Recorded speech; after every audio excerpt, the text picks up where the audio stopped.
You're either on the bus or you're off the bus.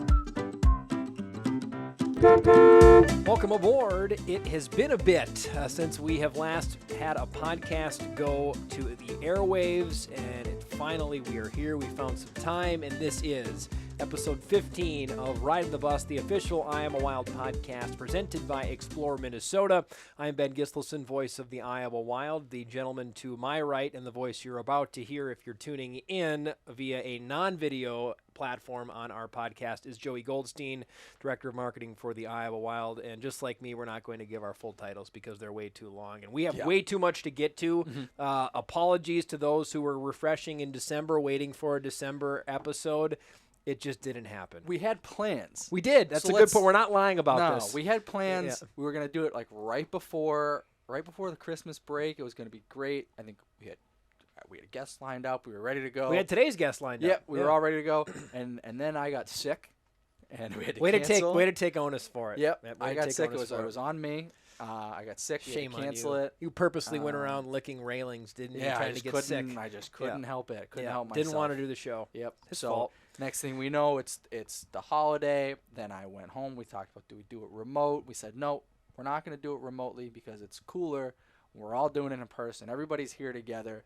So we said no to that. You know what? We'll do it in January, and maybe we even get 2 in January. Which we're going to try to do. That's what we're hoping for, to be able to get 2 in this month, so to make up for it. But yeah, there's been a lot that has happened between when we last talked in November to now, and I really don't know where to start. I kind of told you before. I've just had a running list probably over the last couple of weeks of just random thoughts as I'm watching games. As you're laying in bed at night. Yeah, just as things come up. That's where all my ideas happen. So we can just kind of roll through those. Well, first off, we're in the press box today. New spot. Anybody Pretty watching cool. on YouTube, we decided today, partially because we thought it'd be neat to change, partially because we've got a bunch of games and we didn't want to move my mixer. There's a ton going on down there.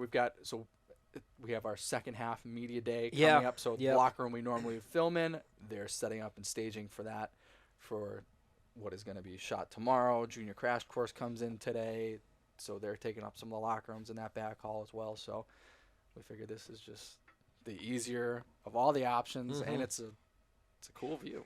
It is. Can't beat it. And as you said, best press box in the league.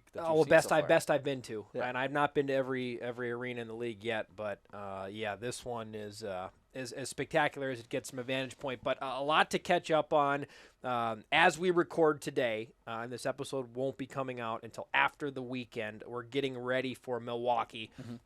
2 just monstrous games. The Wild right now have just bulldoze their way back into the conversation of the Central Division. 5 straight wins. That includes some wins on the road, 2 giant victories in Grand Rapids, 2 huge home wins over the Rockford Ice Hogs.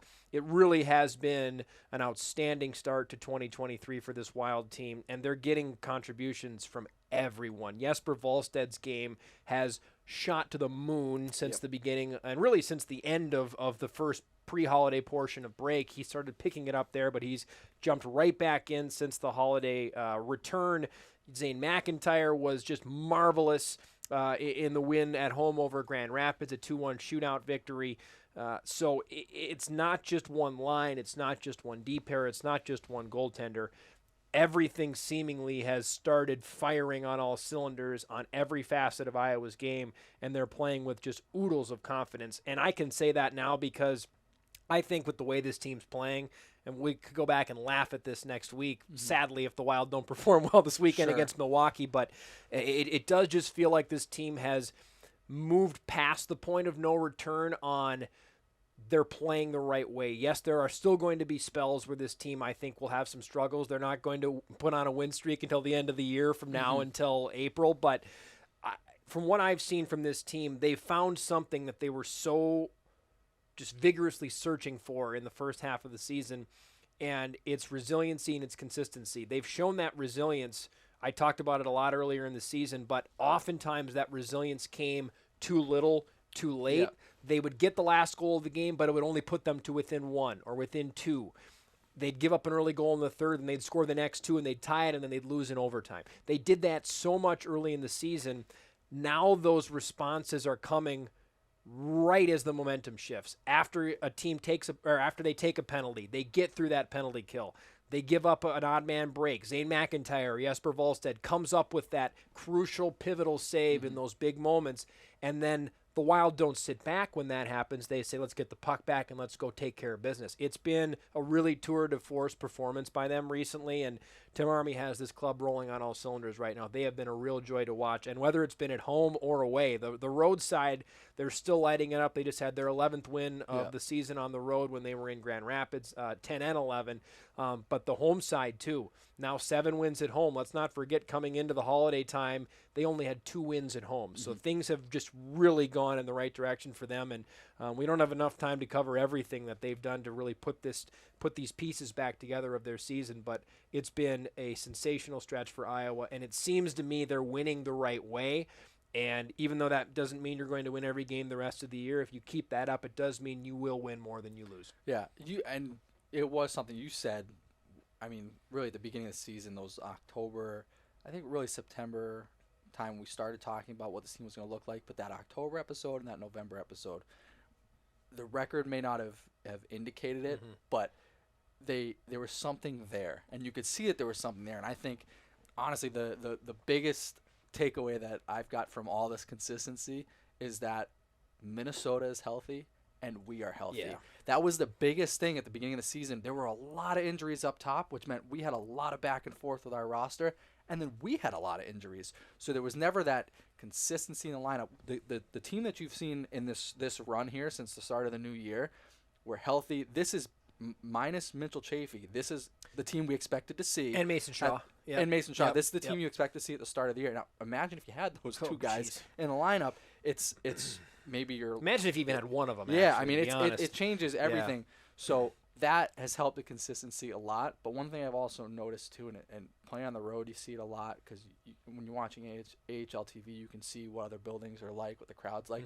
This team feeds off of a good crowd.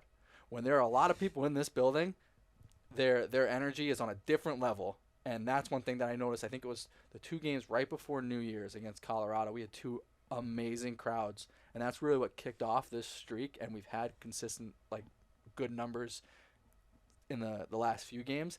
This team picks up off that energy. And it's, like you said, maybe things don't go their way in the first period. I think of the Grand Rapids game the other day. We go down 1-0. And then we take that, there's a 5-minute major. And then there's you're killing a 5-on-3 for 2 minutes. And Zane helps you. That swings momentum. You kill those 2 penalties, it swings momentum, and this team knows. Third period comes around, it's like we've been here, we've done this before. We've all these major hurdles that we've had early in the season. We've come back from deficits, we've erased leads before, and sure enough, you tie the game, you win in a shootout, and it's like nothing ever happened. So. Yeah, it's been a really great performance, and so many great performers that have put together this stretch for Iowa. And Joey, you mentioned the big crowds, whether it's been outside of Wells Fargo Arena or inside of it. I want to talk specifically inside of it. It's been a really nice run of crowds for the Wild since about the mid-December mark into January now, and that even includes a Monday afternoon game where you wouldn't expect to have the type of crowd that we had for an MLK Day matinee matchup, 2 p.m., yet you had almost 4,000 in the building that day. What have been the highlights for you over this stretch? Because we normally like to talk on some of these promotions, some of these big highlights that we have, but we haven't gotten to do it with obviously lacking that December episode. Yeah, and it's hard to pinpoint if there's one thing that's led all these crowds. Yeah, I mean, you can say, sure, maybe we've had more fun, exciting promotions, which we kind of put towards the second half of the year anyways, because you're competing with football and everything in the beginning of the year, and maybe that's got something to do with it. Maybe we've gotten to those, quote, hockey months where people are just more thinking hockey now. It's hard to really pinpoint what exactly it is. I don't know. I think that stretch just before the new year, those 2 Colorado games with you get the New Year's with the fireworks on the ice, which almost took me and Marquise out, to the Wednesday game, which for a Wednesday to have as many people as I know it's school vacation week, but for a midweek game, generally in the American Hockey League, you don't see crowds of that nature, and you have so many people in the building. When you win, and when you win in the way that we did, people want to keep coming back. And now that we've continued to win, it's fun, it's exciting. The atmosphere in this building is great. So when you get to experience that, and the team's winning at home, it's something everybody wants to be involved in. So to me, I think that's what's kind of set this stage as we roll into the latter half of the year and pushing towards the playoffs. Okay, we have a fantastic guest today. I know we say that about all of our guests, but this was one that we had circled. We knew we wanted to get to and knew he was going to be a great guest, and we could have easily talked another hour. I think we went about an hour with Jesper Wallstedt, the highest drafted Swedish goaltender of all time, also the highest drafted goaltender the Minnesota Wild have ever selected either, and just a wonderful guy, so well-spoken. I wanted to get into more of the accidentally saying English words that you think mean certain things in English that don't translate properly from Swedish. We didn't even get to that because the rest of it was so intrepid. So I do want to get there, but you had that notes of things that you said that you wanted to get to. Let's go rapid fire, and then we need to get to an Explore Minnesota read too, because that's personally one of my favorite parts of every show. I really do. I don't know if anybody else likes having you do it, but I like it a lot. As long as I don't fumble over my words, but we'll start. I hope you do. We'll start with that. We'll make this our 10-year tidbits. Okay. Piece. As you know, presented by Explore Minnesota. As snowflakes flutter softly to the ground outside, there is no better time to drape a fuzzy robe across your shoulders, slow down, and engage in some much-needed relaxation. This winter, embrace the season's slower pace and spirit of rejuvenation with a trip to the sauna or spa. Plan your dream trip at exploreminnesota.com. Did I paint a picture in your head or what? Yeah, I'm slowly and blissfully just meandering through a winter wonderland in my mind right now in Minnesota on that. Yeah. You put me in the spot for right that. Back home. Right back home. Right back home at the Winter Carnival. Perfect. Yeah, so like I said, I've just been over the last couple weeks just jotting down thoughts, and there's really no rhyme or reason to any of these. I hope there's at least one that's just like 6 words, just random 6 words. Is there anything that's not a complete sentence? No. They're all complete sentences, but bad. So, all right. So I talked about earlier, being healthy Looking for something really off the wall. Being healthy is huge, especially with Minnesota being healthy. I love the game that Patrick Curry plays. Yeah, that Phenomenal. line, Damian Giroux. That line's been great, but Patrick Curry, Mikey I think Milne. He's really been one good. of the. He brings the real energy to that line. I love watching him play. He's just aggressive, throws his body around, fast, like. Scored a giant goal in the first GR. game in Grand Rapids against his former team. That was a huge insurance goal in the third. So that was one. Dakota Mermis named captain, a no-brainer decision, I think. I think there's a lot he does on the ice, but off the ice, I think there's a lot that people don't see that he does to kind of lead this team. So to me, no-brainer decision there. Marco Rossi, not scoring in droves like we saw last year, but I'd argue he's making more of an impact this year. I'd agree and with he's you. taking on that leadership role. He's playing so well. Which is huge. But he wants to score. He wants to score. He does want to score. You can tell absolutely. after the games. Who doesn't? He's not in a salty or an individual way, because he is a definite team guy. There's no question he is. But you can tell like he's so hungry because he wants to score. But you're exactly right. Like he's doing more that isn't noticed this year than he was last year. Everything he did last year seemingly was really offensive. Not that he didn't play some defensive tides in the game as well, but. Boy, the little things he's been doing this year, face-off work, in his own zone, killing penalties. He's found a different echelon, a different flavor to his game that you have to have as a center iceman. You have to do it. It's not non-negotiable. And the he's things that Minnesota's looking for yes. too, which yes. is huge. So there's that. Nick Patan might be a wizard. Put that on there because there we go. Some of the stuff that he does, man. I mean, I'm fortunate enough in home games. I'm on the glass here in that 101 VOM, and watching him on the power play, and like you say on the broadcast, his head is always up. He's always looking. He doesn't look down at the puck. But who knows how many years it's been since he's looked down at the puck. The stuff he does is just unbelievable. Might be a wizard. Joe Hicketts, I think, got snubbed for the All-Star team. I think he totally. Wow, there it is. I totally think he should have been on that roster, wow. included with Sammy and Jesper. Hicketts has been one of the, if not the best defenseman in the division. So I think he's someone who probably should have gotten a look there. He's off to a tremendous start, maybe the best start he's ever had, and pacing for a career year. Which is phenomenal. Yeah. Team fades off a big crowd. Playing goalie is hard. We'll get to that. Yeah. I think. Jesper, if this was a couple weeks ago, if Jesper is starting to figure out how to play on the smaller ice surface, watch out. We've seen that. He's given up 3 goals in the last 4 games, I think. That's pretty good. Again, ahead of the Milwaukee series. People listening to this, that could change. Is Marco Rossi's rookie scoring record in jeopardy? It could be. Yes, as of now it is. Because of Sammy. Walker's at a better pace than Marco on that was same at. subject. We got to get Sammy Walker on this podcast at some point to talk to him, just in general. We haven't done that yet. And then lastly, like you said, kind of leading into these upcoming games here, we've hit our stride, and there are some huge games coming up with Milwaukee, as you said, and we'll talk about it a little bit after we talk to Jesper. But Rockford is also, we have Rockford on Tuesday, which, well, yes, today as you're listening to this, Rockford tonight. And then Coachella Valley's coming in here for the first time, and they're in first place in the Pacific. As it and stands they are now, a freight train. So some big games, real measuring stick type games for this team going forward. So yeah, it really is the main focus in January. It is hockey weather. It is hockey time. This is the beginning of the ascent towards the playoffs. I mean, you can say it now, and no one's going to say, it's too early. You're talking about it now. You are talking about it now. And so that's a great preamble to our guest here today. We don't need to say anything more about Jesper. Let's let everybody tune into this. It's a great interview. He's just continually such an impressive, not only goaltender, but just human being in general for a guy who's just 20 years of age. So without any further ado, you good? I'm good. I'm good as well. Let's get to Jesper Wallstedt, the Iowa Wild rookie goaltender, who's our guest today on Ridin the Bus. Continuing on to the second period of episode 15 of Ridin the Bus, the official Iowa Wild podcast. Ben Gislason and Joey Goldstein rolling things over, and it's about time we stop talking to each other. The essence of our show is about our guests, and we have a very special guest here with us today. Rookie goaltender Jesper Wallstedt, who recently has been named to the American Hockey League All-Star Classic. It's been a great year for you, Jesper, so far, and this will probably be the best part of your year, won't it? Oh, I hope so. Jesper, it's great to have you. Thanks so much for doing this. This is Ridin the Bus. It's our official podcast, and we start with almost everybody. There's been a few times I've forgotten, which Joey loves to bring this up when I do forget. But our first question we always start with, hockey players spend a lot of time on the bus. Tell us a good bus story or a good bus memory from your time on the bus, whether it's here with Iowa or elsewhere. Okay, so I think I have a pretty good one.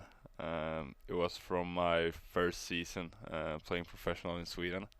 And so we just got this guy coming from Switzerland, a Swedish player, but he done a couple of seasons in Switzerland. So we had this, I think, a 6-hour long bus drive back from Oskarshamn up to Stockholm and Arlanda, where we were supposed to fly the next morning up to Luleå again.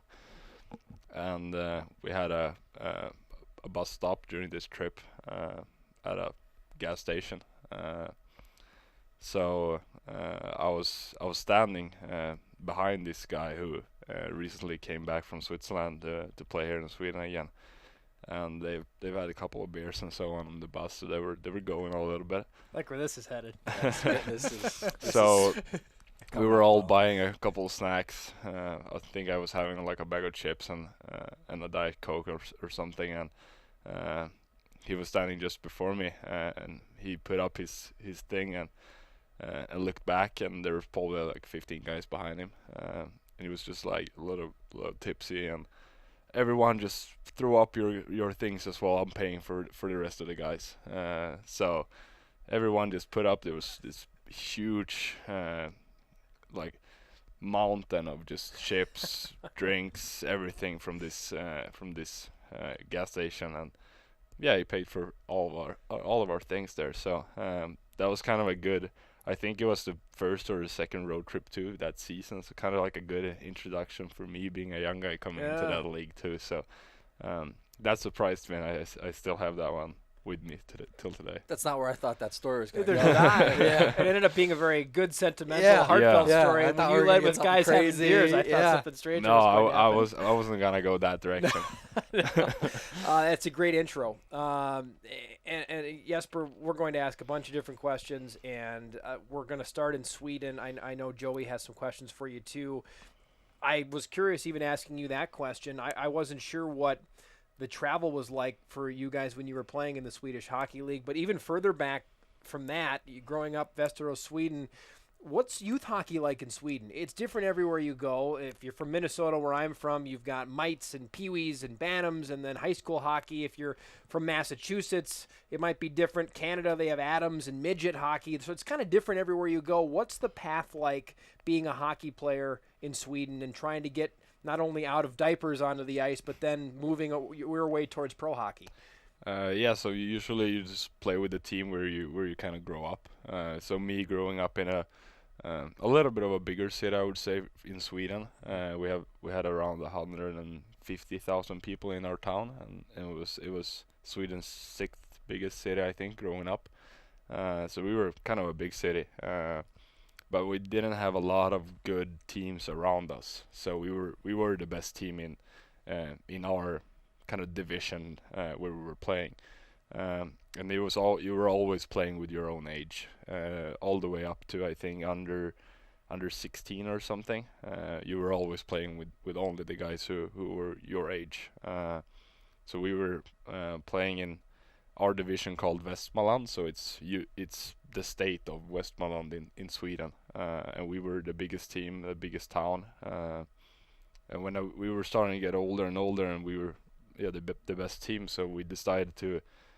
Being so close to Stockholm, we decided to play in the Stockholm division, and also the Uppsala division. Yeah. So we were playing a lot of the teams around my own state as well, and outside of our city, we were also playing in the Uppsala 01 division. So we were playing against the teams that were 1 year older than us.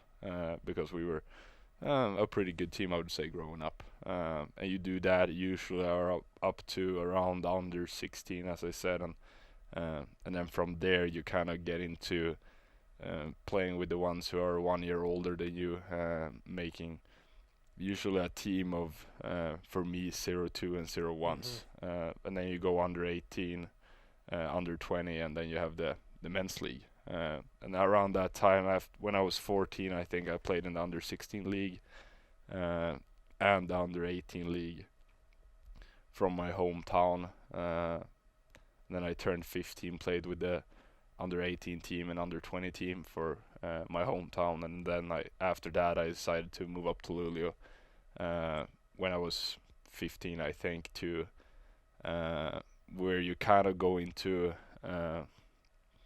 I would say kind of high school, and that's usually the point where you decide if you're staying in your hometown, if you can, or if you want to go browse somewhere else to see if you can get into some of the SHL teams, and that just depends on who you are, what kind of career you have had up to that point, and also where your grades in your school can get you in as well. So it all kind of comes together, and for me being kind of talented young guy, I had kind of a lot of schools to kind of decide where I wanted to go, and it ended up being Luleå, where I was both as good of a goalie to get in there, but I also had the grades to get into the high school there, which I, after 1.5 years, decided to drop out of too. So didn't really matter a lot, but super important. Yeah, so that because I got a spot in the SHL team, so then I decided, okay, school isn't probably gonna be for me, so I decided to drop out. Yeah, it's interesting to me how there's always a similarity to the paths that all of you take to get to where you get to, but there's also little different nuances in it too. The grade part was interesting to bring up. I would have never guessed, not that grades aren't important, and they certainly are important in Sweden, but I guess I wouldn't have thought about that as playing a factor in where you were considering going during your career.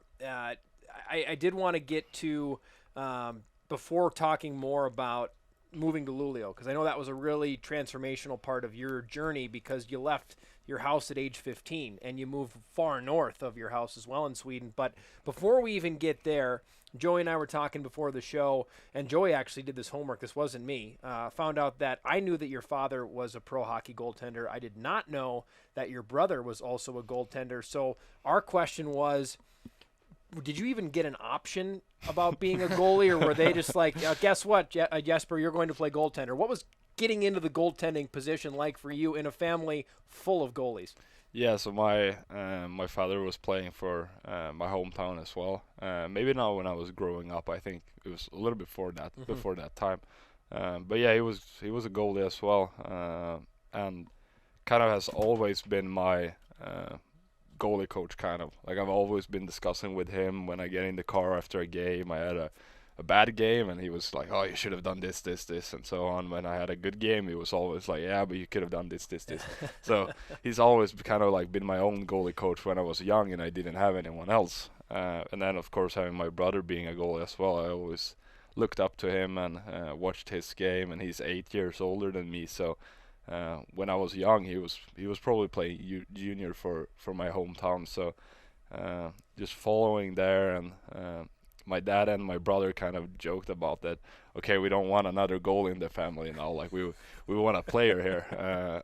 So, but it ended up being a goalie as well. And I think kind of where I decided, it was like my brother wanted me kind of to be a goalie, and mom and dad were more like, okay, maybe a defenseman or something is coming here. But nope, they didn't choose that path. So ended up going with the goal instead, and I've always enjoyed it. And funny story now is that my brother has actually got a little kid, so now we're trying to hopefully maybe get him into being a player instead of a goalie now. So we'll see how that works. Get out of the net. Yeah. Get out of the net.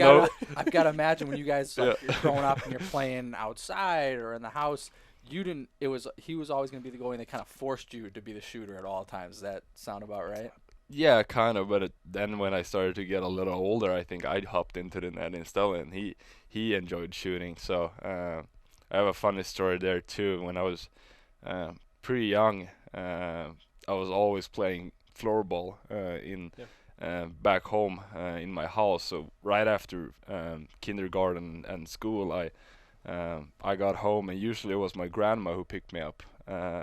So me and my grandma, as soon as we got home, we went up to the second floor. I had my dad had kind of like an office there, and I put my floorball net there. And I forced my grandma put on the gear and hop in the net, and I was shooting.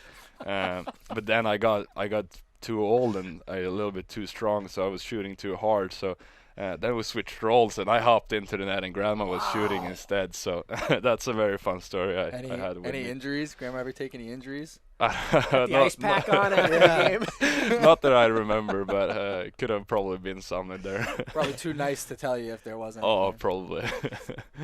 Moving away from home, let's get to that. Luleå, how many hours away from Västerås is Luleå, Sweden? Around a 10-hour drive. That's I a would say. 10-hour drive, Yeah. and you're 15 years of age, and you're moving away from home. And it's one of the things I tell everybody when I inevitably get asked, a lot of from my buddies in Minnesota, how's Jesper doing? Is he ready to come up yet? And I always say, you're 20 years old going on 30. You're such a mature guy for your age, and I'd have to believe leaving home at an early age forced you to grow up pretty quickly, didn't it? Oh, for sure. Yeah, that was. I remember my first year still, and kind of the first time leaving there. Me, my dad, and my mom got up there, had the big trailer with us, and all the things that we had with us, and just kind of okay. Now I'm leaving my friends back home now. I actually moved up with one other player who is the same age as me, and we played together my whole like kind of childhood in my hometown team. But I wouldn't say we were best friends, but we were still friends. Mm-hmm. We knew each other, and we both got into Luleå. So that was for like very nice feeling, and like knowing, okay, I have this guy. We're both from my hometown, and we kind of moving up together. But it was still like, okay, I'm leaving my really good childhood friends. I'm leaving my family at home to go up and kind of try to get as close to my dream as possible as I can. But it was such a far away from home. It was a tough year. Like I had no idea how to cook. I had no idea how to clean. I didn't know. Most 15-year-olds. Yeah, like I didn't know how to. You weren't do behind the 8 balls. No, I I think I made like grilled cheese. Yeah. At 15, I that might have couldn't been make it. anything. Oh, so Yeah. that was horrendous, and I didn't know how to do my laundry. And up there, you don't have a laundry machine in your apartment. You have these kind of like in the basement that everyone shares. So you have to go down, book a time, get down there, do your laundry, and no, Oh, it was horrendous. I didn't do anything. I was just waiting for my parents to get up so they could clean. I have no clothes left. Clean my clothes. Yeah, kind of that way. I was reusing clothes, and I was like, "Please come up here so you can do the laundry and clean my apartment for me." But so it was a very tough first year. I was learning a lot, and the food I was making was usually this freezed bag with pre-done food, and I just cooked it up in the pan, and I was like, "Okay, it's fine. Like this will work for now." But then, like after my first year, I kind of knew, like, okay, this isn't gonna work. Like I have to put in some work to kind of fix my my routines and my so on, making it a little bit better. So that kind of my second year was kind of the point when I started to understand, okay, this is I'm good at hockey. Like I can do everything on the ice, but if the things outside of hockey isn't working, like I'm gonna play like shit on the ice. But I kind of got there and started to understand. I was asking my mother a couple of FaceTime calls every week of new dishes and so on to make things work. And I had a really good second year in the under 20 league, and then I got offered a SHL contract, and I was playing in the SHL the year after that. So it kind of, I had to grow up fast. I had to learn how to do everything myself. I was so far away from home, but I think that's kind of the things from there where I've like kind of adapted here as well. When I got over here, I kind of had that base now. When I grew up, like hockey maybe wasn't working as good as I wanted in the beginning of this season, but I always knew, like, okay, I'm cooking good food, I have the energy, I'm taking care of myself, I'm sleeping well, I have a clean apartment. Like if I just keep doing this, it's eventually gonna turn around. And yeah, we see where we are at now. Like I've had a pretty good record the last 5 games or so, or so on. So so I like to believe that especially that year kind of taught me a lot, and I still have a lot of use for it till today. So it's a fascinating answer, because you've said so much of what I've heard from other guys, mainly when I ask them during their rookie seasons in the American Hockey League, where what are some of the biggest growth points that you went through? You went through it as a 15-year-old. Not that you're not going through some adjustments here too, but sure. I like you just said there, those years were so formative for you, and now you get here and you're like, well, yes, I'm a continent away now, but what's a continent compared to 10 hours? Yeah. You're still you've gone through those difficult times as a young kid, and now it's made for this season. And I think it's such a perfect example. You just said you knew that you just had to keep it going, and it wasn't about changing things. It wasn't about completely reinventing the wheel. You'd been there before, and to me that is a fascinating answer, I think. Like most of the 20 years old guys coming into the NHL now, they're doing their first year maybe away from home, and or now living with a billet family. Yeah, they played in junior. A lot of them played in junior, right? So they have a billet family. That wasn't the case for you in Louisville. So I can say this is my 5th year now living away from my parents, and I just turned 20, which is pretty crazy. So that's it's a very kind of comfortable feeling to have in the back of your mind, to know that, okay, I trust what I'm doing. I know it's gonna bring me success, and now I can kind of just work on the things I have to do on the ice instead. Again, 20 years old going on 30. All the time. Now that let's say, 5 years, you're probably an established chef at this point. So what is the thing that you enjoy cooking the most? Is there a recipe that your mom gave you that is just like a go-to? You'll make it anytime you get the chance? I kind of like to keep it simple. Like I don't like to stay in the kitchen for hours and hours. So if I can make a dish that takes 30 minutes and is nutritious and tastes good and so on, I'll do it. So my mom taught me how to do her own carbonara when I was living at home, and I still have that recipe in the back of my mind from then. So that's one of my go-tos. I love it. Use some chicken in there, like a chicken carbonara? I usually do. So when I grew up, we always used like bacon, but when I was playing in Luleå, I wanted it to be more nutritious and giving me more energy, so we switched it over to turkey bacon, which has more protein, less fat, everything. So I do this carbonara. Everything you need is egg, parmesan, turkey bacon, and your spaghetti of choice. So just 2 eggs, put in some parmesan, mix it up, cook your turkey bacon, and boil your spaghetti. Everything together, really good carbonara. We'll get him on this cooking show that we're gonna do someday with Joe Hickett's. We'll bring Jesper on. They'll make a carbonara for us. That'd be amazing. Sounds like his will be the healthier side. I think. For I sure. think Joe's going hard into the ribs. ribs. We're doing like ribs. Yeah. Barbecue. It'll be good. Yeah, definitely. The draft, the culmination of so many different decisions that you'd made coming up out of Västerås into Luleå and working towards that goal of getting to the National Hockey League. And you're right on the doorstep of it now, being here with the Wild. But take us back to the draft. I always like asking this question to guys who are picked in the first round, because usually if you're getting picked in the first round, you haven't just talked to one team.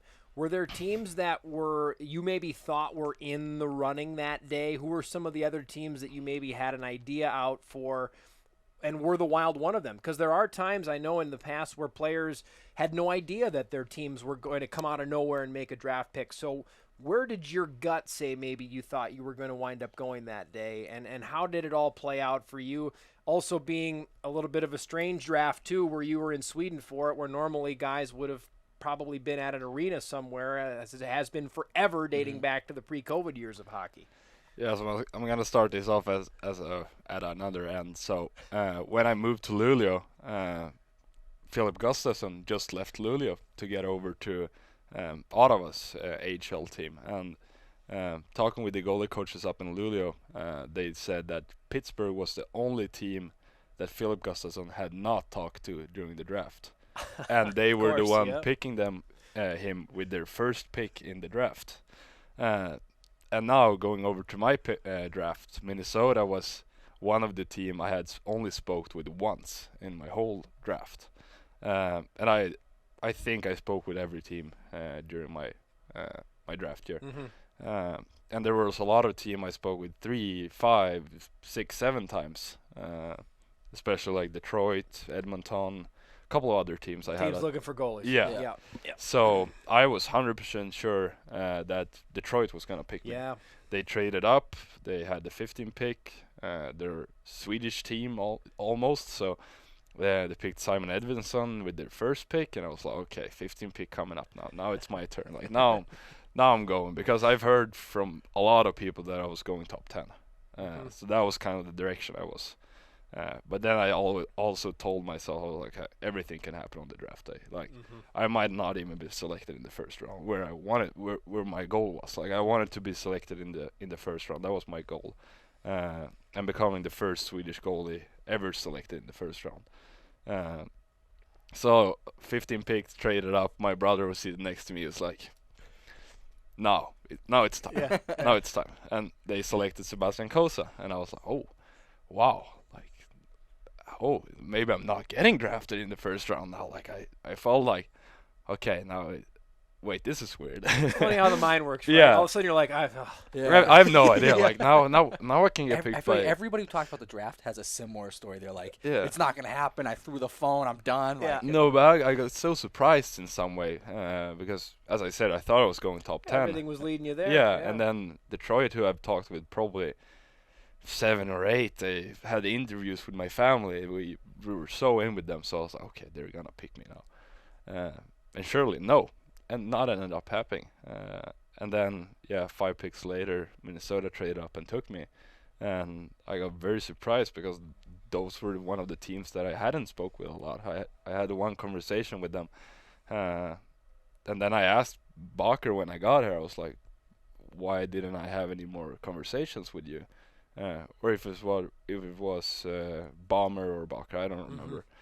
One of them. And I was Richard Bachman, goalie coach, Brad Bombardier, director of player Yeah. development, for our listeners. Yes. Yep. So I asked, I don't remember who it was, but one of them, and I was like, well, why didn't I have more conversation with you guys if you were gonna select me? And they said just like, oh, we didn't believe you were you were gonna be there at that time. And that kind of the mind I had too. Like I didn't think really I was gonna be there. But yeah, it worked out for the greater. I'm very happy where I'm at. I think they've shown a lot of support. They have all the resources. They have put in a lot of time on me, and as we've seen, I feel like I'm developing every day. So I'm very, very happy where I ended up going. That's crazy. it's funny when you brought up that you'd only spoke with them once. I wonder if maybe they had one conversation and just went, "Now we've seen enough. Like we know." I feel like that's a tactic too for a lot of people. I mean, I guess in hockey it might be a little different. You see in the NFL sometimes where teams will intentionally not talk to people that they're interested in to throw people off and not wanting them to think that they're going to come after this guy. It's a mind game. Yeah. So you talk to every team in the league, and you don't have to throw anyone under the bus, but. What's maybe the weirdest question that you got asked during these interviews? Because you don't have to say who asked it. There are some great stories or some crazy questions, and I'm sure with all the conversations you had, you probably had some wild ones. If you were gonna ask me this question 2 years ago, I'll for sure remember a crazy question, but I don't think I remember anyone now. I remember I've had a couple of weird questions, but there are definitely some teams that are. I remember I got like a 272 questionnaire from San Diego or San Jose? No, Anaheim. Anaheim. I thought of their AHL team. Yeah. No, from Anaheim, and I remember 270 questions. Like, what did you want to know? Like, just put me on a Zoom call or whatever. I can answer those, but like questionnaire, like. So there were a lot, like 100+ questionnaires you got on your draft day, or on your draft year. But I can't remember any specific question coming up now. It was probably a lot of personality type stuff, right? Oh, yeah. To know like how you tick, all that kind of stuff. Also, I think it was the Islanders where you got like at least also like 300 questions or something. Lou Lamoriello. And you had you had 3 answers to every question. So there was a question you had to kind of ring in your answer of these 3 answers that was possible, and that was a personality test. So sat down that one with them and as well, and it was like it took like 2 hours or something, and you're like, get me out of here. But yeah, it's also a fun story. So getting drafted by Minnesota, being the highest goalie picked in Wild history, when that happens and you kind of the moment sets in, you realize everything. Like, what does that mean to you now, looking back on that, having that honor? Oh, a lot. It's like also, as I said before, my goal was getting picked in the first round, being the first Swedish goalie ever drafted in the first round, and I accomplished that, and that was like a very happy thing for myself. To just like, okay, I'm the only one now. Like, there's no other Swedish goalie drafted, so that was also like, okay, that was great, and then. Yeah, being acquired by Minnesota and so on, it was just such a big honor, and it took a lot of days to kind of just figure everything out and kind of decide how you feel about everything and get everything put together. And I remember very clearly because the draft is in America, and I think the draft started 2 a.m. Swedish time or something, and I was picked 20th, so I think I got picked at 7 a.m. And I remember got home to my bed like at 8 or something, and trying to get some sleep there too. It was impossible, and I had decided with my best friends that we were gonna take the boat out on the lake the day after, and I just remember like we couldn't do anything. My phone was just constantly ringing. So we were out there playing music. Okay, can you shut it off, please? I have a phone call here. It took like 30 minutes. Okay. Put it down, and then there was a reporter calling, wanted to ask questions, and that day just got totally ruined. So ruined it. But in a good way. In a very good way. But it was like at that moment you were almost like, okay, can I just maybe get some relaxation now? Like it's been a whole year of hectic calls and Zooms and questionnaires and everything. Like now it's happened. Can I please just relax a little bit? But nope. That brings up a question I wanted to ask you, and actually our kudos to Marquise Jones, our videographer and our editor for this podcast. He's the one who actually asked the question before we were getting ready here. He said, and he agrees with Joey and me on this, we all have the same thought. You're so open to getting the camera in front of you, to doing podcasts like this. For a highly talented player, it can be exhausting. I mean, there are a lot of requests that come in, whether it's through us or to you or through other media sources. You get a lot of people biting and asking for your time. Has it always been that way? Growing up, were you someone that at a young age was starting to get that attention locally, or has it been more or less once you got around draft time? Has that been how things have really launched out? And why are you so open to it? Because it's not the case for all players, and it's not that players that aren't open to it, I poo-poo on or I look down my nose at them. Players are different. Some people like it, some guys don't. Why are you so open to being available for us? Because we certainly appreciate it a lot. I think when I was very young, I was playing in Västerås, of course, and a lot of the attention to young talents usually come out of Gothenburg and Stockholm. Sure. The rest of the young talents didn't get, I wouldn't say they didn't get attention, but they didn't get a lot of attention when I was young. And how far is Västerås from Gothenburg and Stockholm? Just so and I frankly, so I know too. Just where in Sweden is that, so people know? So Stockholm is located on the kind of middle, a little lower east coast, and Västerås is 1 hour west of Stockholm, straight into the country. And then you have Gothenburg on kind of like the southwest coast, around 4 hours drive from both Stockholm and Västerås, because it's different ways down there. And usually the good players, Alexander Holtz, playing in Stockholm, got a lot of attention when he was young. He had sponsor deals with CCM, Better Hockey, like a lot of these things, because he was very, very good, of course, but also from a big town, which definitely helped. Sure. And then you had Lucas Raymond down in Gothenburg, also a lot of attention. Maybe a little bit later, but also now I just take these guys up because they're my same age as me, so that's why. But yeah, just coming from those towns definitely helped them getting maybe a little bit more attention that the rest of us young, pretty good talents had. And I think for me it started kind of blew up, around the draft year. I would say I was playing my first year in SHL, and the draft was coming up. I had my first World Juniors, and that's kind of the time where I got more and more attention from reporters and podcasts and so on and so on. And I think I was probably a little jealous when I was young, because I thought, this is gonna sound weird, but I thought I was just as good as them. I thought I was a great player when I was young. Yeah. And I was like, just because I'm coming from this small town, or smaller town, still pretty big, like why doesn't anyone want to talk with me? Why am I not having any sponsor deals and so on? So you're making up for lost time now. Not really. I wouldn't say so, but I was still A little bit. that was maybe a little bit. Like maybe it's still a little bit in the back of my mind. That like, okay, why didn't I get anything when I was young? But no, and then I kind of, my dad has always been very like positive about talking good for like about other people. Like it's not anytime. It's not about yourself. It's always about the other. Like just whatever you say, if you're hard on yourself, always be positive about your teammates and player around you. So every time when I was young and it started to get me the attention, I was always very positive to the players around me. You usually always hear me say that, the defensemen kept them on the outside. They helped me to see the pucks, and they were blocking shot. They were sacrificing themselves.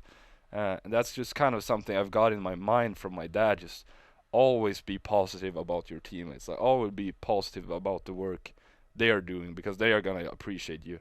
And always answer questions with a kind of like a long sentence or like a formal answer, that they can pick up new questions to ask you, because then they are gonna be more open to ask you more questions. So you usually never hear me answer with one word or one sentence. I'm always going with 3, 5, 10 sentences in my answers, because that helps the one I'm answering to asking new questions.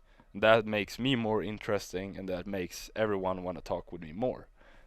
So that's the gospel, baby. His dad's his goalie coach. His dad's his publicist. I mean, your dad's got a lot of roles.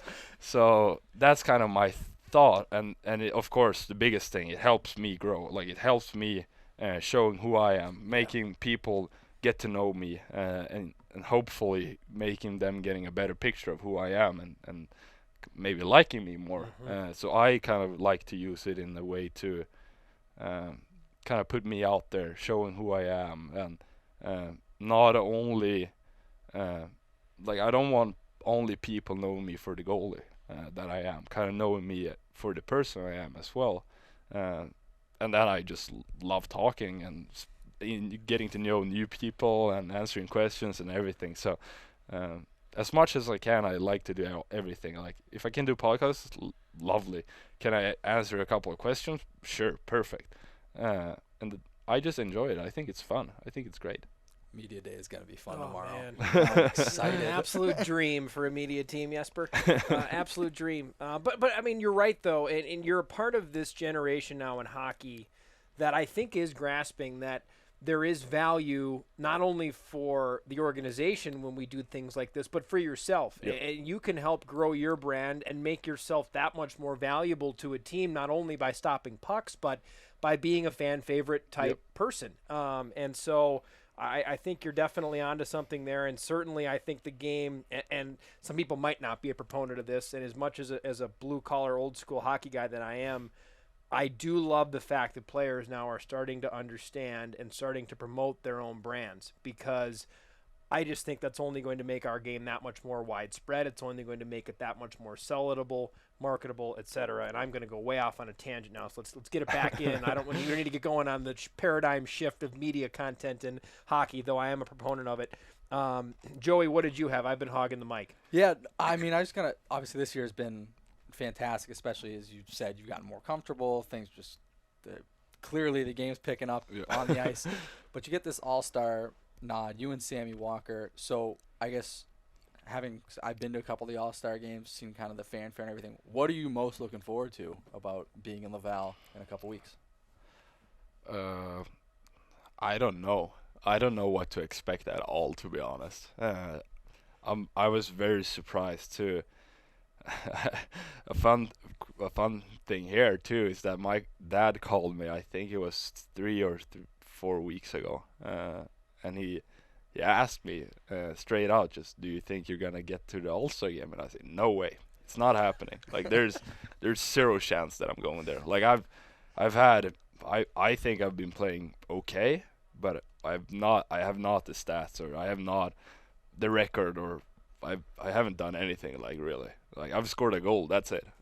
Which is still pretty good. Pretty big, like that's what I've done. I haven't saved a lot of pucks, but I've scored a goal.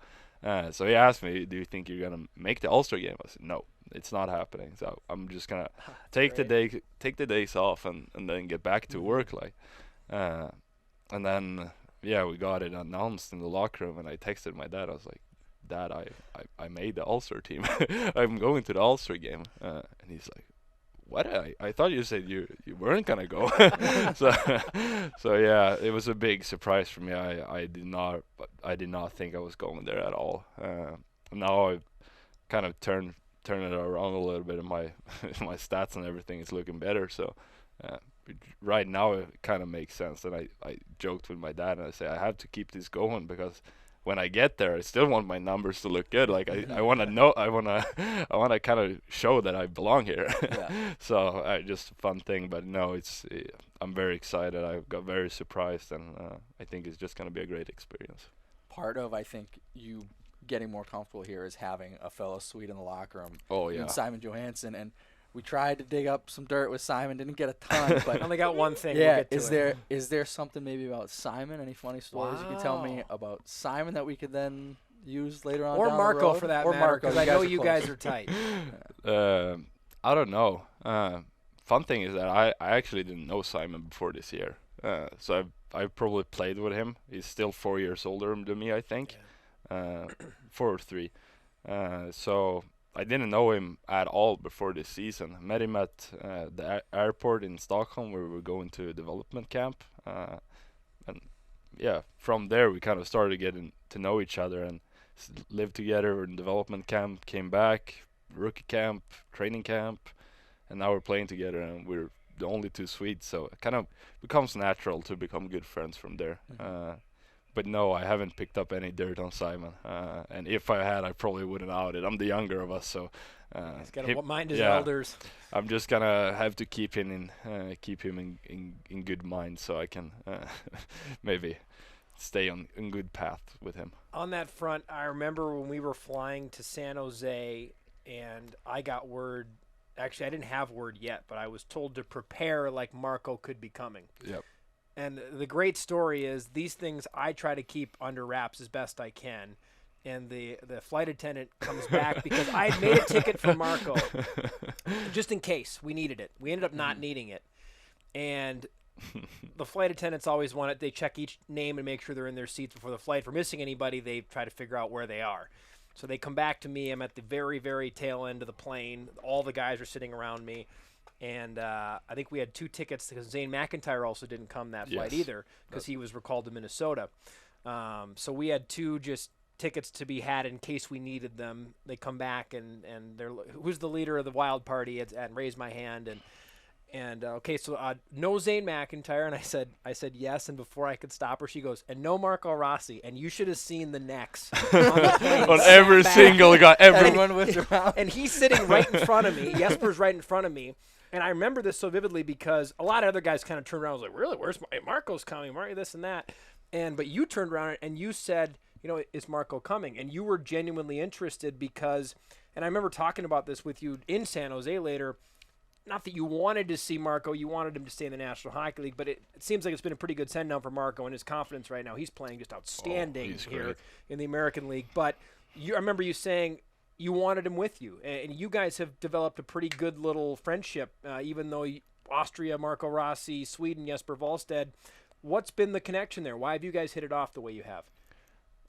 I don't know. I remember meeting him as well in the airport from development camp. So me and Simon came from Stockholm and we flew to Iceland. And in Iceland, Marco came from Switzerland, I think, and landed in Iceland. And we were going to Minneapolis together. And kind of there we were just talking and introduced to each other and so on.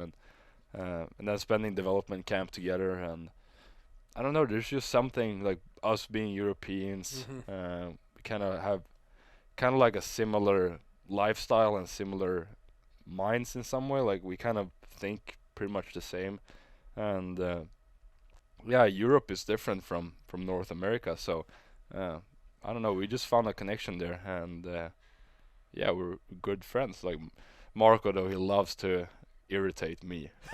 He loves to do these small pranks or in practice just shoot pucks around my feet, and I get pissed at him sometimes. But I enjoy it. I'm very, very happy that I'm gonna say in this way, for my and Simon's, for our sake, I'm very happy he's in Iowa. But for Marco's sake, I'm sure he wants to be up in Minnesota. But as I said, for me, I'm very happy to have him here. He's a great hockey player and he's a really good human being. So he's a great guy. I enjoy it. He's a little quiet, but he's also a little sometimes. So. But I enjoy every second of having him here in Iowa. So you piqued my interest. Can you share with us any of these little Marco Rossi pranks? Because, again, you mentioned he's very quiet. He doesn't show a lot of who he is to a lot of different people. So to hear him doing pranks, not that it completely surprises me, but that's a new one. I've not heard that about Marco. Any information you can give us about what one of these pranks might have looked or felt like at one point? He's more just like trying to get under my skin. Like he likes to get me irritated on him. Like both. And what gets you irritated? Shooting pucks at his feet. Small things. Like together, Simon and Marco is a deadly weapon against me. Like they just love going after me. Usually because I'm the youngest too. So, like last time we were going to, it's just these small things. Like it sounds bad for me too. But last time we were going to Grand Rapids and they're just we have a group chat, just us three. And both of them just going on about me paying dinner because I made the All-Star game. And they're like, thank you, Jesper, for dinner. Thank you. You're so nice. And just like making me like, okay. And then after a while, I get a little bit pissed and they just enjoy it even more. So just these small things. And Marco shooting pucks around my feet in practice or just all these small annoying things. And I know it's for a good, like I know he does it because like it's me, like he's fine with doing it, and he kind of likes seeing me a little bit irritated, and I know Simon loves it too, so they're just doing all these small things, but yeah, it's pretty good. That's fantastic. Awesome. That is a great story. I don't have a whole lot else for you, Jesper. I guess the final thing I can get to, and I guess Joey, did you have anything else? I mean, we've covered 40 minutes now, and we could go for another 40, Jesper. But I think for the sake of our listeners and also for you, let's wrap it up quickly here. But anything you wanted to get to before we wrap here, Joey? My last one before you go, just kind of prepping Wild fans for what to expect in the future. A guy you played with, another high Wild draft pick, Liam Ogren. What can Wild fans expect out of him when he does end up coming over to North America and playing over here? Yeah, so I've played with Liam a little bit. I think we had a Four Nations tournament in Sweden. Of course, him being 2 years younger than me, we haven't really played together a lot, and I was always playing with the guys who were 3 or 4 years older than me. So, but he was actually with us with the Swedish national team in this Four Nation tournament. So kind of got to know him there a little bit. He's pretty shy. He's a little bit laid back, and I can understand that being with 2 years older guys in the national team too. So, but he's a fun dude. He's a good hockey player. He's a skilled hockey player. He's really good balance. Like, he has a good structure to his game. He's fast. He's skilled, and I think he's gonna be a good player for sure.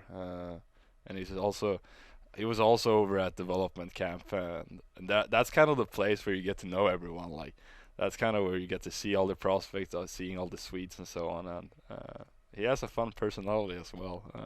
He loves these small honey stinger waffles we have in the locker room. Honey stingers. Oh, I think he brought 8 or 10 back to Sweden after development camp. He loved them. So every time I eat one, I usually just send him a picture of the waffle, and he's just like, "Oh, come on, I want one." So yeah, no, but he's doing good work in Sweden. He was playing well in the World Juniors now, and I think he's gonna make his way over here soon. To finish, Jesper, I had 2 fun questions for you talking about your teammates. I have wanted to get to one more that I've asked every goaltender I've ever had the chance of doing a podcast or an interview with. I've always put goaltenders into 2 buckets from their personality standpoint. They're really weird or they're really funny, sometimes a little bit of both. If you had to put yourself in a bucket, do you think you're really weird or do you think you're the really funny goaltender? I want to put myself in the really funny goaltender. But part of you's dragging yourself to the weird side, but isn't part it? of me is, from what I've heard from teammates during the past, like, part of me is turning a little bit over towards the really weird one. I would say I'm right in the middle, I would say. I've heard that answer a lot too from the goalies themselves. They should ask the teammates more. You should about ask this. the teammates. They're gonna throw you in the really weird one. But I've also heard that I'm not as weird as other goalies. Like, there's goalies that are ridiculously weird. Yeah. And I've usually heard I'm a smarter goaltender in some way. Like, I'm not that stupid or whatever. But yeah, I definitely, I'm not the most funny one either. So is there one thing maybe you do that again, you're thinking about, I want to put myself on the funny side, but I've got some weirdness too. Can you give us one little tidbit of something you do? Maybe it's a superstition or a tradition on a game day or just something you do to get yourself ready, because goalies usually have at least one thing they do that maybe is pretty unique to themselves. I don't know, actually. I just remember hearing when I do things sometimes, and they're like, "Oh, that's just a regular goalie thing." You're just like, "Oh yeah, maybe it was." But I don't know. Like, my game days I'm not that superstitious. Like, I'm usually doing everything the same just because I feel comfortable with it. But I wouldn't mind switching anything up. Like, if I don't do anything, it's not like the whole game is ruined. Mm-hmm. But I still like to, like, warm up usually looks the same. I started to switch up my off-ice warm-up a little bit before this year. I did the same one from last year in the beginning, and it didn't work out really. So I was like, okay, I'm gonna switch this up now. But I still do the same off-ice warm-up. Kind of get to the arena around the same time. I usually have a bowl of yogurt in the locker room before the meetings. I foam roll I do some juggling. I play a little bit of sewer game, and otherwise it looks pretty much the same. But it's like if it's not happening, it doesn't really matter. So yeah, I don't think I have that really weird thing. Let's finish with 2 quick ones. Most difficult shot to stop on the team, and the easiest shot to stop on the team. Oh. He's thinking carefully. Yeah, How he's he's gonna thinking answer carefully. this. Yeah, he has to be smart. We may not actually get the true easiest shot answer. Watching out for himself here. Hardest shot was definitely Chafee, I think. He just has a rocket of a release, and it's so hard to read too. He just places where he wanted, and it's hard. But then you have kind of like a guy like Sammy Walker who doesn't shoot that hard, but it's always a quick release, well placed, hard to read, and just puts it in a weird spot where you can't reach it or you can't save it, and it comes off when you doesn't think it's coming off, and so on. So they have great shots. You have Marco too, who can rip one if he wants to, and he puts them up in the corners like it's nothing. And you just have no chance. So there's a couple of guys who can really fire one, but it's always fun with the guys that doesn't shoot that hard, but you just can't save it. A guy like Kirill Kaprizov, when I was up there, he has a good shot, like hard shot. Don't get me wrong, but it's just that he has the quick release. He places it where he wants it, and he goes there every time. Like you try to reach it above your pad, just above or under your glove, but you can't get there because it's already in your net before you reacted. Wow. Just because the release is so quick. It's not that the shot is that hard, but you can't pick it up from the release, and that's what usually makes a shot hard or like very, very dangerous and very very hard to read.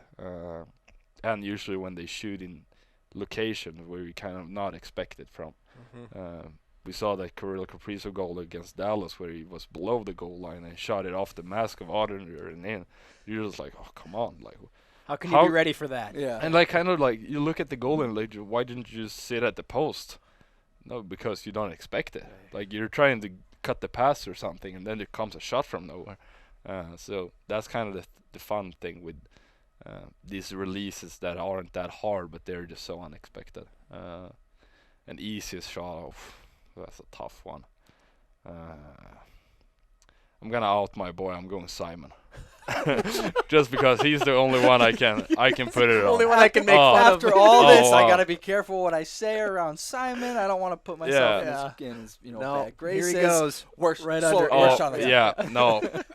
We weren't saying we did say worse. No. Easiest shot to say. Easiest shot to say. And that could be for a number of different reasons. You might know where he shoots. We're not saying worst shot of the team. Fun thing with Simon is that he almost always go glove side.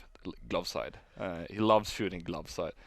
So sometimes when he shoots glove side, I just do the biggest windmills just because I know it's coming there. I'm just like flashing the letter. I'm going down into splits and everything just because it's Simon. I know he can take it, and I know he's shooting there too. So I remember this this warm up now when we were in Grand Rapids before the it's gonna come out on YouTube, I hope, but this pregame skate in Grand Rapids, and to finish off pregame skate, the D is always shooting in one end, and it's always first shot. It's off the boards out slap shot, second shot up to D over other D shoots, and then third one they're like up sliding over up back up and then shoot. So Simon was the last guy who was gonna shoot, and I was mic'd up too. So I was like, okay, here comes Simon. He's going glove side. I'm gonna flash the letter. Here's coming the windmill, and Simon comes in, gets it on his tape job, and it's just inside the blue line. So okay, I have a lot of time to react here. Shoots it glove side, picks it. Biggest windmill of all time, and Simon was like, come on, like, do you have to do it only because you're mic'd up and you have the camera on you? And so the answer's yes. I was just laughing. I was just like, yep, had to do it, sorry. that's the way it is. That's the Becoming Wild's version of getting posterized. Yeah.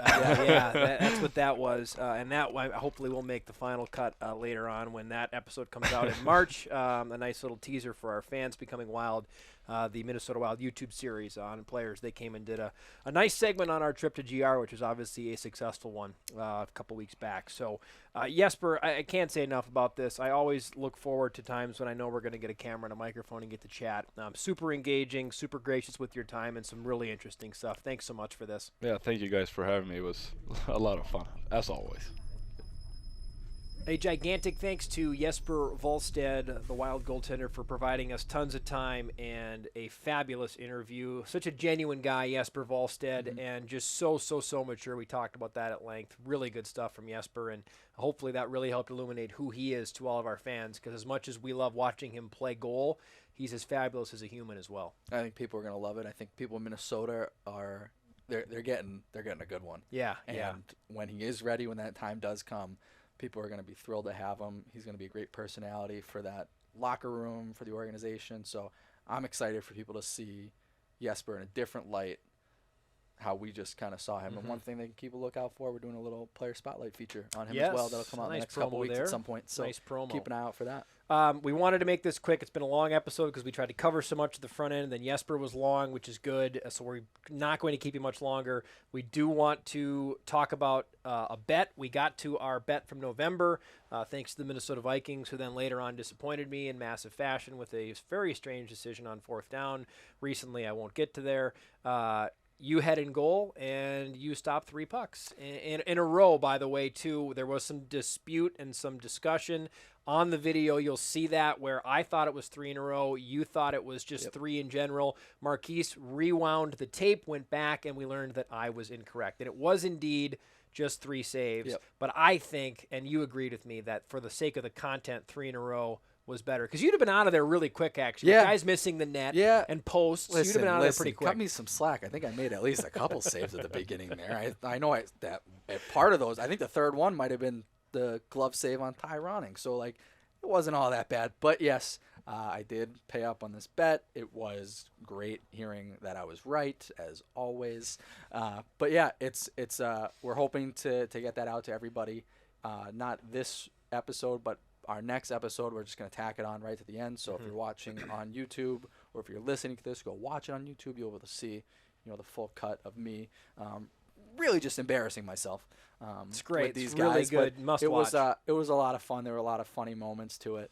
So yeah, I'm as much as I don't want it to ever see the light of day. I'm excited. You're excited about. You're excited about that. I am. You're leaning into it. I am. Which is I good. think it'll be good. I think everybody's going to enjoy it. And hopefully that's the last podcast bet that I lose. Well, it's also the first one you've lost, because I'm first and last. 0-4 until this one, and it had nothing to do with me. It had everything to do with it the again. football I team. said it at the end of the video. I'd make the bet again. Yeah. Yeah, that's pretty much it from my vantage point. We are going to try to get another episode out this month, so stay tuned for that. We will have that video, the full Joey Goldstein in the pipes, trying to stop American Hockey League professional hockey players. That is coming your way on the next episode. We'll have another guest as well for that. Anything else to add before we put a lid on episode 15, Joey? Do you want to put a lid on it? Oh, yes, very nice. And that was almost twice in a row that I forgot to thank Jeremy Core, because we had a previous take. We had a previous take of this that didn't work. You had to thank everybody. Well, I was going to get to thanking. You would have missed everybody. No, I wouldn't have. You would have. Okay, well, we're going to thank them now. Yeah, let's do it. Okay, let's start with Jeremy Core with Executive Podcast Solutions, east of us here in Coralville, who does all of our diversifying and getting all the different podcast listening options available for you, the listeners. So a big thanks to Jeremy and his company for helping us out there. Also, Marquise Jones, our editor, who does the YouTube side of this. Thank you, pal. And to you, Joey Goldstein, thanks, and thanks for reminding me to thank everyone at the end of the podcast. And last but certainly not least, Jesper Wallstedt as well. Final thoughts, Joey Goldstein? Thanks to Explore Minnesota, too. You guys are the best. Yeah, they certainly are. And thanks to our listeners and our viewers. You're the reason we do this podcast, and thanks for loving our show. We love you right back. For Joey Goldstein and everybody that made today's episode possible, I'm Ben Gislason. This has been episode 15 of Ridin' the Bus, the official Iowa Wild podcast. Until next time, another win here on this show. So, 2 honks for the win. you.